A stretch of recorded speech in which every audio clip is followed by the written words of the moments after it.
नमस्कार। भगवान बिरसा मुंडा की जन्म जयंती पर इस कार्यक्रम में हमारे साथ रांची से जुड़े झारखंड के गवर्नर श्री रमेश बैस जी, झारखंड के मुख्यमंत्री श्रीमान हेमंत सोरेन जी, केंद्रीय जनजातीय कार्य मंत्री और झारखंड के पूर्व मुख्यमंत्री श्रीमान अर्जुन मुंडा जी, आदिवासी जोहार, जनजातीय परंपराओं को, इसकी शौर्य गाथाओं को देश अब और भी भव्य पहचान देगा। इसी क्रम में ये ऐतिहासिक फैसला लिया गया है कि आज से हर वर्ष देश 15 नवंबर यानी भगवान बिरसा मुंडा के जन्म दिवस को जनजातीय गौरव दिवस के रूप में मनाएगा। इन आड़ी गौरव, इन बुझावेदाजे अबोई सरकार भगवान बिरसा मुंडा हाक जाना महा 15 नवंबर हिलो जनजाति गौरव दिवस लेकाते। भारत की पहचान और भारत की आजादी के लिए लड़ते हुए भगवान बिरसा मुंडा ने अपने आखिरी दिन रांची की इसी जेल में बिताए थे। दुनिया में पर्यावरण को लेकर अपने भारत को नेतृत्व करते हुए देखते हैं तो हमें भगवान बिरसा मुंडा का चेहरा प्रत्यक्ष दिखाई देता है। उनका आशीर्वाद अपने सिर पर महसूस होता है। आदिवासी हुदारेया अपना दोस्तूर एनएम सुयाल को सदैव गोंपे रखा, जो तो न करा। यही काम आज हमारा भारत पूरे विश्व के लिए भी कर रहा है। साथियों, हम सभी के लिए भगवान बिरसा एक व्यक्ति नहीं, एक परंपरा है।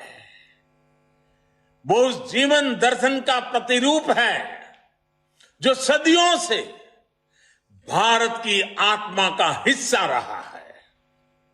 हम उन्हें यूं ही धरती आबा नहीं कहते। जिस समय हमारे राष्ट्रपिता महात्मा गांधी दक्षिण अफ्रीका में रंग भेद के खिलाफ मानवता की आवाज बन रहे थे, लगभग उसी समय भारत में बिरसा मुंडा गुलामी के खिलाफ एक लड़ाई का अध्याय लिख चुके थे। धरती आबा बहुत लंबे समय तक इस धरती पर नहीं रहे थे, लेकिन उन्होंने जीवन के छोटे से कालखंड में देश के लिए एक पूरा इतिहास लिख दिया, भारत की पीढ़ियों को दिशा दे दी। आजादी के अमृत महोत्सव में आज देश इतिहास के ऐसे ही अनगिनत पृष्ठों को फिर से पुनर्जीवित कर रहा है, जिन्हें बीते दशकों में भुला दिया गया था। इस देश की आजादी में ऐसे कितने ही सेनानियों का त्याग और बलिदान शामिल है, जिन्हें वो पहचान नहीं मिली जो मिलनी चाहिए थी। हम अपने स्वाधीनता संग्राम के उस दौर को अगर देखें तो शायद ही ऐसा कोई कालखंड हो जब देश के अलग अलग हिस्सों में कोई न कोई आदिवासी क्रांति नहीं चल रही हो। भगवान बिरसा के नेतृत्व में मुंडा आंदोलन हो या फिर संथाल संग्राम और खासी संग्राम हो, पूर्वोत्तर में अहोम संग्राम हो या छोटा नागपुर क्षेत्र में कोल संग्राम और फील्ड संग्राम हो, भारत के आदिवासी बेटे बेटियों ने अंग्रेजी सत्ता को हर कालखंड में चुनौती दी। साथियों, हम झारखंड और पूरे आदिवासी क्षेत्र के इतिहास को ही देखें तो बाबा तिलका मांझी ने अंग्रेजों के खिलाफ जोरदार मोर्चा खोला था। सिद्धो कान्हू और चांद भैरव भाइयों ने भोगनाडीह से सांथाल संग्राम का बिगुल फूंका था। तेलंगा खड़िया, शेख भिखारी और गणपत राय जैसे सेनानी, उमराव सिंह टिकैत, विश्वनाथ सहदेव, नीलांबर पीतांबर जैसे वीर, नारायण सिंह, उत्तरा उरांव, जादव नाना, रानी घाडिल्यो और राजमोहिनी देवी जैसे नायक नायिकाएं, ऐसे कितने ही स्वतंत्रता सेनानी थे जिन्होंने अपना सब कुछ बलिदान कर आजादी की लड़ाई को आगे बढ़ाया। इन महान आत्माओं के इस योगदान को भुलाया नहीं जा सकता। इनकी गौरव गाथाएं, इनका इतिहास हमारे भारत को नया भारत बनाने की ऊर्जा देगा। इसलिए देश ने अपने युवाओं से, इतिहासकारों से इन विभूतियों से जुड़े आजादी के इतिहास को फिर एक बार लिखने का आह्वान किया है। नौजवानों को आगे आने के लिए आग्रह किया है। आजादी के अमृत काल में इसे लेकर लेखन अभियान चलाया जा रहा है। मैं झारखंड के युवाओं से, विशेषकर आदिवासी नौजवानों से भी अनुरोध करूंगा, आप धरती से जुड़े हैं।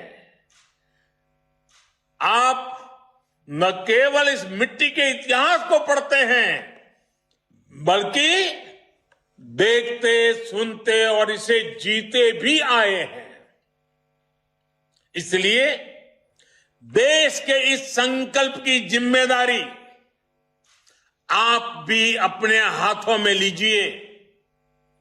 आप स्वाधीनता संग्राम से जुड़े इतिहास पर शोध कर सकते हैं, किताब लिख सकते हैं। आदिवासी कला संस्कृति को देश के जन जन तक पहुंचाने के लिए नए इनोवेटिव तरीके के भी खोज कर सकते हैं। अब ये हमारी जिम्मेदारी है कि अपनी प्राचीन विरासत को, अपने इतिहास को नई चेतना दें। साथियों, भगवान बिरसा मुंडा ने आदिवासी समाज के लिए अस्तित्व, अस्मिता और आत्मनिर्भरता का सपना देखा था। आज देश भी इसी संकल्प को लेकर के आगे बढ़ रहा है। हमें ये याद रखना होगा कि पेड़ चाहे जितना भी विशाल हो, लेकिन वो तभी सीना ताने खड़ा रह सकता है जब वो जड़ से मजबूत हो। इसलिए आत्मनिर्भर भारत अपनी जड़ों से जुड़ने, अपनी जड़ों को मजबूत करने का भी संकल्प है। ये संकल्प हम सबके प्रयास से पूरा होगा। मुझे पूरा भरोसा है, भगवान बिरसा के आशीर्वाद से हमारा देश अपने अमृत संकल्पों को जरूर पूरा करेगा और पूरे विश्व को दिशा भी देगा।